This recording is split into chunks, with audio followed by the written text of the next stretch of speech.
সমগ্র বাংলাদেশে এরকম বহুত অনেক জলাশয় আছে, হাওর আছে, বিল আছে, পুকুর আছে, যেগুলি পড়ে রয়েছে বিনা কারণে।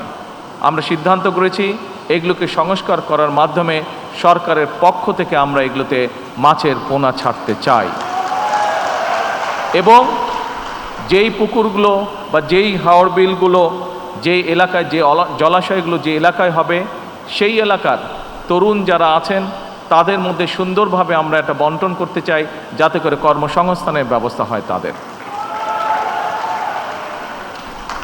প্রিয় উপস্থিতিবৃন্দ, সর্বোপরি চিংড়ি সহ বিভিন্ন মাছ ও মৎস্যজাত পণ্য বিদেশে রফতানি করে প্রচুর পরিমাণে বৈদেশিক মুদ্রা বাংলাদেশ অর্জন করছে। 2025-26 অর্থ বছরে বিশ্বের প্রায় 52টি দেশে মৎস্য এবং মৎস্যজাত পণ্য রফতানি করে বাংলাদেশ 6,000 কোটি টাকার বেশি সমমূল্যের বৈদেশিক মুদ্রা অর্জন করেছে,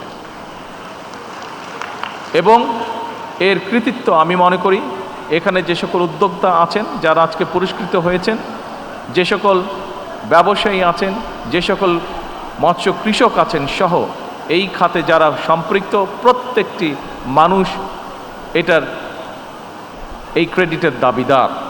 প্রত্যেককে আমি জানাই আন্তরিকভাবে ধন্যবাদ। এবং এ কারণেই বর্তমানে সারা বিশ্বের কাছে এশিয়ার দেশগুলো ক্রমেই মিঠা পানির মাছ উৎপাদনের কেন্দ্রে পরিণত হতে চলেছে, এবং এই ক্ষেত্রে বাংলাদেশের সম্ভাবনা অত্যন্ত উজ্জ্বল। আপনারা জানলে খুশি হবেন, গত জুন মাসে জাতিসংঘের খাদ্য ও কৃষি সংস্থা FAO প্রকাশিত একটি রিপোর্টে বলা হয়েছে, মাছসহ জলজ প্রাণী উৎপাদনের ক্ষেত্রে বিশ্বে বাংলাদেশের অবস্থান পঞ্চম। তবে বিশ্বে আভ্যন্তরীণ জলাশয় থেকে মাছ আহরণে বাংলাদেশের অবস্থান দ্বিতীয়। অর্থাৎ বিশ্বের সব রকমের পরিসংখ্যানেই দেখা যায় মৎস্য চাষ কিংবা মৎস্য আহরণে বিশ্বে বাংলাদেশের সম্ভাবনা অত্যন্ত উজ্জ্বল।